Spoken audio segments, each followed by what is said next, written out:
You know that feeling when you've been putting off a project for weeks or maybe months, and then you finally sit down to do it, and it takes like 20 minutes? And then you start thinking, why did I wait so long? That's what completing your living will is going to feel like after today's episode, because you've already done the hard part. If you've been following along with episodes 56 and 57, you've done the thinking work. You've wrestled with the big questions. You've considered addendums. And now it's time to finalize your documents. Hi, welcome to Thoughtful Planning. I'm Honey. And I'm Santiago. We're here to help you navigate end-of-life planning without feeling overwhelmed. But before we get started, the quick disclaimer. This episode is for educational purpose only. We're not attorneys, financial advisors, or medical professionals. We're going to focus today on Texas laws. So if you live in another state, please research the laws where you live. And if your situation is really complicated, we recommend consulting an estate attorney. So here's our essential question for today. How do you turn your medical treatment preferences into a legally valid living will? Great question, hon. So keep that question in mind as we walk through this together, and we'll circle back to it in the end.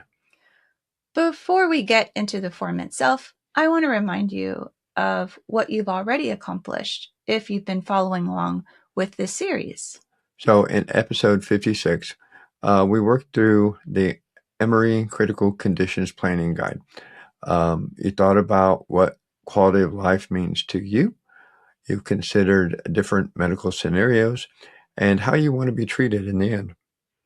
And in episode 57, we talked about addendums, those extra documents that can help your family and medical team understand your wishes in situations that aren't black and white.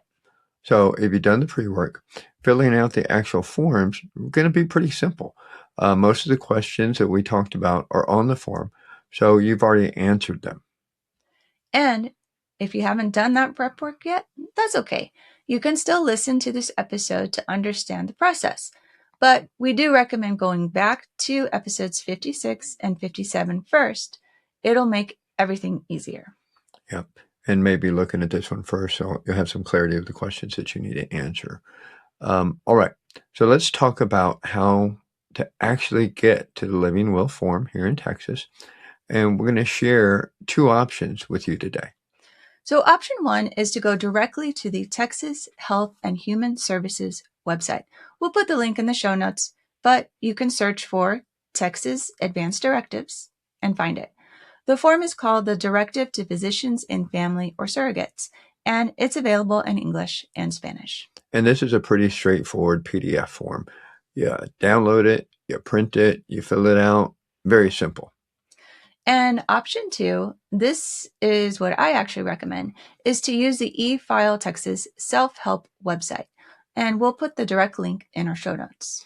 Yeah, what's nice about the eFileTexas site, for those that live in Texas, is it walks you through completing the form step by step. It asks you questions as you go along. It explains the terminology to you. It gives you extra information to help you understand exactly what you're agreeing to. And it provides resources if you want to talk to an attorney. So if you're someone who likes a little more hand-holding through the process, this is a great option. Yeah. So the eFileTexas site also lets you create a lot of other documents like the durable power of attorney, the medical power of attorney, the HIPAA authorization form. So when we get to those episodes, you'll already be pretty familiar with the process. So today, though, we're going to walk you through what to expect when you use the eFileTexas site for the living will. So the first thing you're going to do, like many websites, is you're going to create a logon. Then you'll see an introduction explaining different forms that you can complete on the website. But for today, we're going to be focused on the living will, which is an advanced directive to physicians is what it's called. So after the introduction, you'll see a disclaimer screen to review. Then there's a warning screen reminding you to choose someone you trust. Then you'll see what information you need to complete the form, and then some tips on how to use the system. Yeah. So once you get through those screens, again, the screens, make sure you read them from top to bottom. You'll choose the form you want to complete. Make sure you select Advanced Directive to Physicians on the site. Then it goes over some additional important terms for that form. And then next, you'll enter your name and address, and it's pretty straightforward. Yeah, then the form will ask you if you've signed an advance directive to physicians in the past, and what do you want to do with that. If you say yes, it'll give you some instructions on how to handle that old form. Now we get to the important questions, and this is where all your work from episodes 56 and 57 will pay off. So, question number 1. It asks, if you're suffering from a terminal condition, do you want to be kept on life support machines? And question 2, if you're suffering from an irreversible condition, do you want to be kept on life support machines? So the form gives you some more information to help you understand all of the terms we just went over. But if you work through the Emory Guide, you already should have a deep understanding about these scenarios we just went over. Right. You've already decided what quality of life means to you. You've already considered what you would and would not want. So when you see these questions on the form, you're not starting from scratch. You're just documenting decisions you've already made. Yeah. So next, the form is going to ask you about naming an advocate, which is a person that's going to act as your healthcare agent. Now, this is where you have two different options, or the forms give you two different options. So if you're using the PDF from the Texas Health and Human Services website, you can skip the agent section for now. Yeah. So if you haven't decided, you can just skip over the question because it's a form in front of you. But if you're using the eFileTexas site, it makes naming an agent mandatory before you can go to the next step. So what to do if you're on eFileTexas and you don't know who your person is yet, because we told you we were going to go deeper into that when we work on the medical power of attorney. What can you do? So you can put a placeholder in there for now. We're going to do that whole episode on medical power of attorneys. So this is where we walk you through how to choose an agent and how to have that conversation with them. And so really don't stress about this. Like for us, I'm her agent, she's my agent. That's pretty straightforward. But if you have a different living situation, that might be a bit more difficult. So for some people, even though you might be married, your spouse may not be who you'd want to choose for your agent. So again, if you're not sure yet, don't worry. We're going to talk about it in the medical power of attorney episode. But if you already know who your person is, if you know in your heart this is who you trust, you can fill that in now. And again, if you're not sure, use a placeholder by putting your own name there and come back to it later. Yep. So after those two main questions, there's a section called Additional Request. This is where you can add extra instructions to the form. And how you fill this out depends on whether you created addendums in episode 57. Yeah.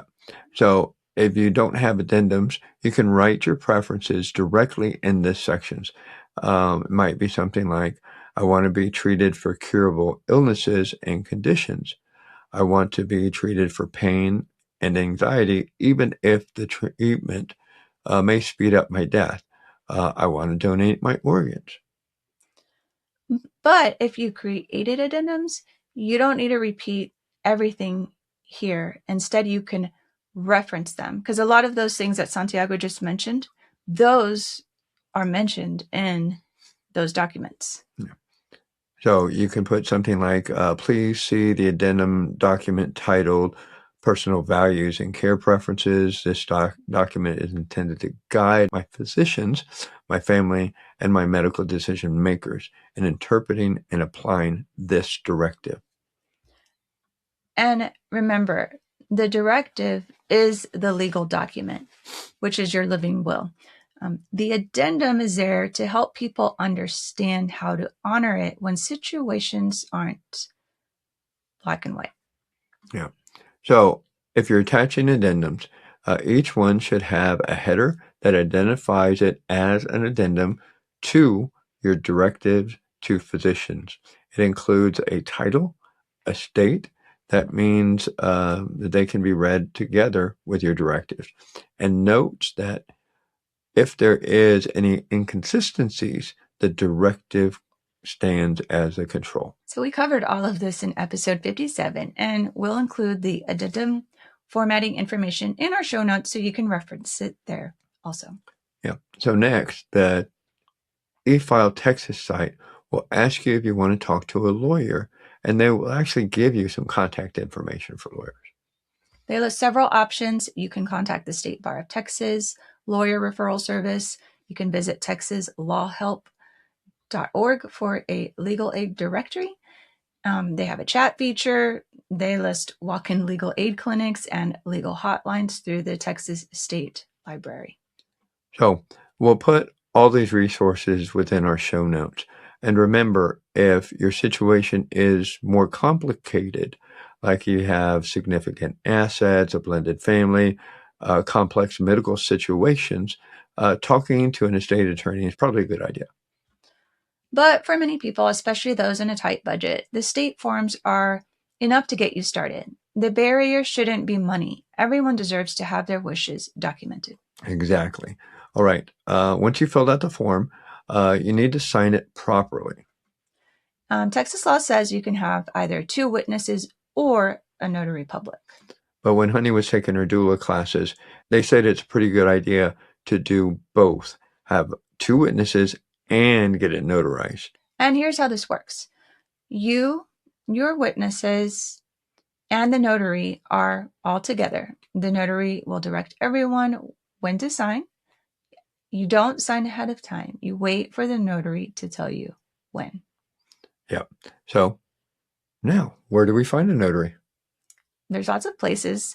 Some banks might offer free notary services if you're a customer. Some shipping stores and office supply stores might also have notaries.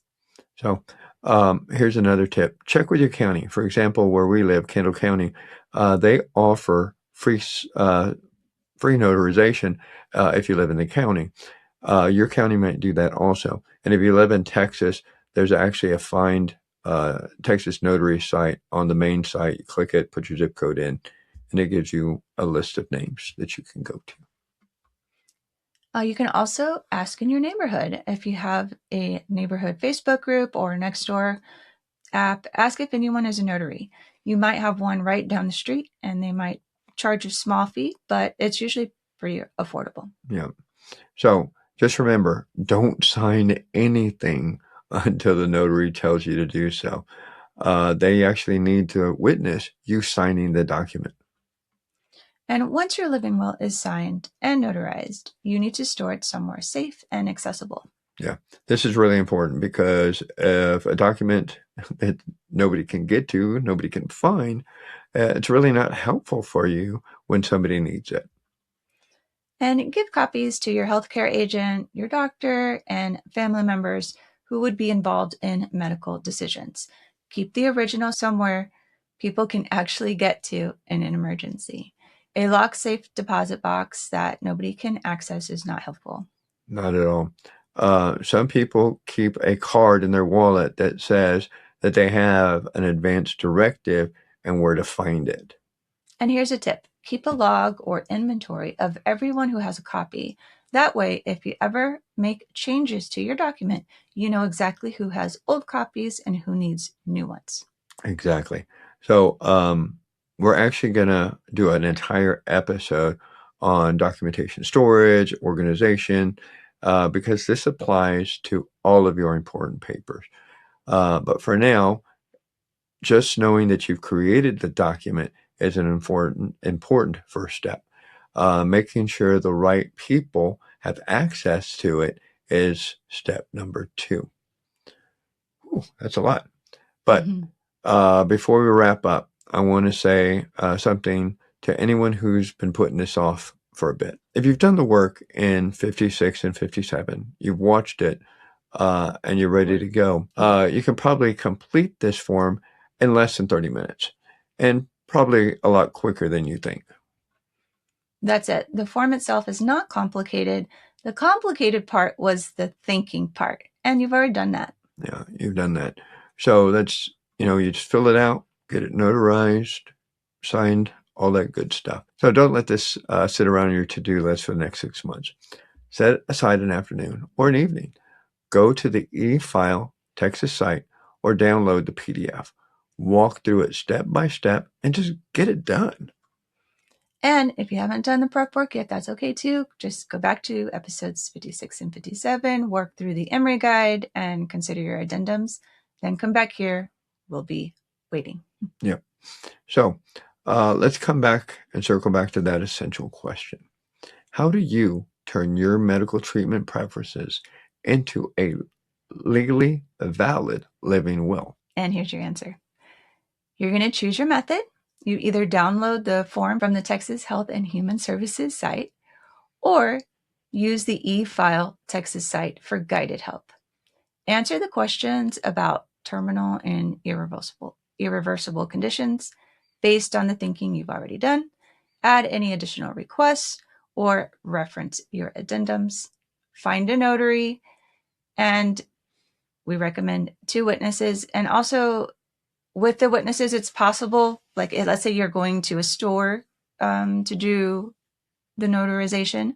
It could be witnesses there at the store.